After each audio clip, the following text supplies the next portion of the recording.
हम बंगाल की चर्चा कर ही रहे हैं। बंगाल में पहले चरण में भाजपा को बढ़त मिल रही है। पहले चरण का आपको याद होगा मतदान हुआ था 23 अप्रैल को, 88 से 98 सीट पहले चरण में भाजपा को बढ़त। और देखिए मैक्सिमम जो एग्जिट पोल है वो भाजपा की सरकार बनाते हुए यहां पर नजर आ रहे। पश्चिम बंगाल में मेगा एग्जिट पोल में भाजपा को बढ़त, यानी कि इस बार पश्चिम बंगाल में खेला होने जा रहा है। पिछले बार भी आपको याद होगा भाजपा को कुल ओवरऑल 77 सीट्स मिली थी, लेकिन 75 से ज्यादा ऐसी सीटें थी जहां पर जीत का मार्जिन टीएमसी का बहुत ही कम था। ऐसे में यही माना जा रहा था यदि इस बार भी उन तमाम सीटों में भाजपा बढ़त हासिल कर लेती है तो फिर शायद इस बार पश्चिम बंगाल में बहुत बड़ा उलटफेर होगा। तो ऐसे में क्या एंटी इनकम्बेंसी, क्या घुसपैठ का मुद्दा, क्या एसआईआर डिलिमिटेशन का जादू इस बार यहां पर चला है, और जिस तरीके से बहुत ज्यादा वोटर्स की कटौती भी यहां पर की गई, तो ऐसे में कई अब बड़े समीकरण की तरफ ये जो एग्जिट पोल के नतीजे आ रहे हैं वो इशारा कर रहे हैं। हमारे साथ डॉक्टर राकेश गोयल जुड़े हुए हैं, पंकज जी, एसपी मित्तल है, शारदाकांत शर्मा जी।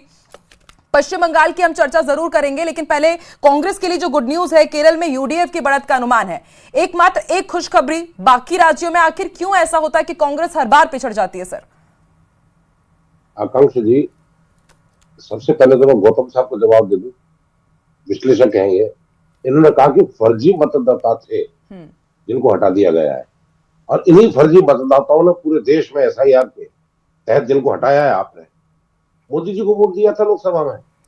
तो नैतिकता के आधार पर भारत सरकार को इस्तीफा दे देना चाहिए अगर वो इनको फर्जी मतदाता कहते हैं तो, या फिर इन्होंने चुन चुन करके उन मतदाताओं को श्रेणी से हटाया है जिनका तय था कि ये किस पार्टी के वोटर हैं, इनके भगवा के धोखे में नहीं आते हैं। ये भगवा के नाम पर जीतने की बात कर रहे हैं।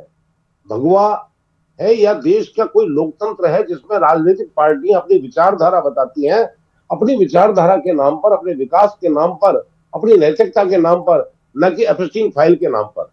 अभी तो एप्स्टीन फाइल में भी है शामिल, चर्चा चल रही है पूरे देश में। खैर, देश इस समय आर्थिक स्थिति के बहुत ज्यादा भीषण दौर से गुजर रहा है। देश में बेरोजगारी है, अनुशासनहीनता है, लेकिन शारदाकांत जी, वही तो सवाल ना कि आप लोगों ने इन तमाम मुद्दों को चुनाव के समय में भी उठाया। जितने भी आपके प्रचार में आपने देखा कि ये तमाम मुद्दे, लेकिन जनता से कनेक्ट क्यों नहीं हो पाते? फिर ये मुद्दे जनता क्यों नहीं एक्सेप्ट करती? हमारी भी आकांक्षा है कि हम देश के लिए सेवा करें, कांग्रेस पार्टी। और राहुल जी ने जिस तरीके से, प्रियंका गांधी जी ने जिस तरीके से पूरे देश का दौरा किया है, चुनाव क्षेत्रों में लगातार कांग्रेस ने अपना मेहनत करी है, प्रचार किया है, जिस तरीके से अपने प्रत्याशी उतारे हैं, निश्चित रूप से कांग्रेस बढ़त लेगी। सरकार कहां बनती है नहीं बनती है, लेकिन पश्चिम बंगाल में तो कोई भी नजर नहीं आया ना शारदाकांत जी। गिनती की एक दो वहां पर चुनाव प्रचार की रैली हमने देखी। बिल्कुल, मैं आती हूँ सर, आती हूँ, आगे भी जरूर चर्चा करेंगे। आती हूँ शारदाकांत जी। 400 पार जी, 20% माइनस चले गए थे, धक्के में सरकार बना ली थी इन्होंने। और पंकज जी, आपका साधुवाद है, आप बहुत भले भारतीय जनता पार्टी के वरिष्ठ हो, जयपुर जिला प्रमुख रह चुके हो, लेकिन इस मुकालते में मत रहना, मोदी जी का चिल्का समाप्त हो गया। चलिए, अब 4 मई को तो अब देखेंगे ही किसका जादू बरकरार है, किसका नहीं। शारदाकांत जी, डॉक्टर राकेश गोयल जी, मैं आती हूँ सर, आती हूँ। समाप्त हो गई है। और राहुल जी, आकांक्षा जी, कांग्रेस प्रवक्ता इतनी सफाई से झूठ बोलते हैं, और मुझे लगता है ये शायद कांग्रेस के अंदर ये शुरू टॉप टू बॉटम यही बीमारी चल रही है।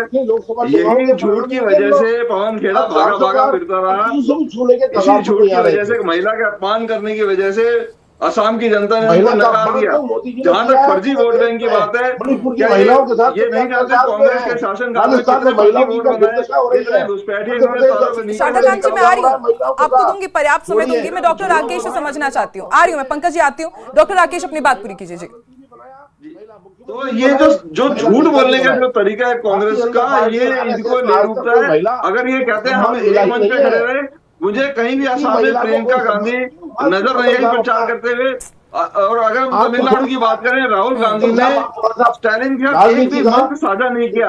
अगर वो एक थे तो उनको मंच साझा करना था, उनको अपना प्रचार रखना था। कांग्रेस एक्चुअली हारी हुई मानसिकता के साथ पहले ही ये चुनाव। ठीक है शारदाकांत जी, बहुत छोटे में आप ये जवाब दीजिएगा। शारदाकांत जी, देखिए ना, डॉक्टर राकेश भी वाजिब सवाल तो पूछ रहे हैं कि जहां पर आपकी गठबंधन था वहां पर भी आप लोगों ने एक मंच क्यों नहीं साझा किया? तो फिर जनता के सामने नैरेटिव आप कैसे सेट करेंगे कि आप सब एकजुट हैं? पश्चिम बंगाल में जाते हैं, राहुल गांधी ममता बनर्जी के खिलाफ बोल करके आते हैं, और ऐसे तो आप लोग ओवरऑल यही दिखाते हैं ना कि हम एक गठबंधन के ही साथी हैं। तो फिर जब बारी आती है तो अलग अलग हो जाते हैं। हम एक है, हमारी लड़ाई इस भगवा से है। जो देश के अंदर आतंकवाद फैला रहा है, भ्रष्टाचार फैला रहा है, गुंडा आपकी लड़ाई हिंदुत्व से, सनातन से, आपकी लड़ाई भाजपा से नहीं है। आपको लिख रहे हैं और आप भगवान से लड़ाई करते हैं।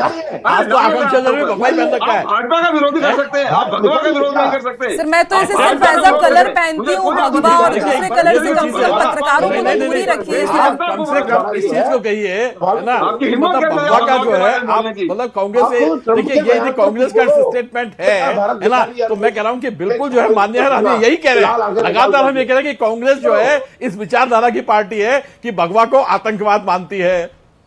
बेकार की बातें हैं, नहीं, भगवा आतंकवाद नहीं है। आप देखिए दो बड़ी चीजें, देखिए आकांक्षा जी, नहीं आकांक्षा जी, दो बड़ी बातें हैं। शारदा कांची ने जो बात कही, एक पहली बात ये कही कि जो है कि जिन लोगों ने वोट दिया, जो लोगों ने वोट दिया, वो मोदी जी को दूसरे दिया। लोग भी ना, उनकी भी बात में सुन लूं, क्योंकि आप कंटिन्यू इंटरप्ट कर रहे हैं तो आवाज आ नहीं पा रही है। ठीक है पंकज जोशी जी, ठीक है, बाकी दूसरे राज्यों में तो आप लोग चलिए भाजपा की और एनडीए की बल्ले बल्ले हो रही है, लेकिन जब साउथ की बारी आती है तो फिर क्या हो जाता है?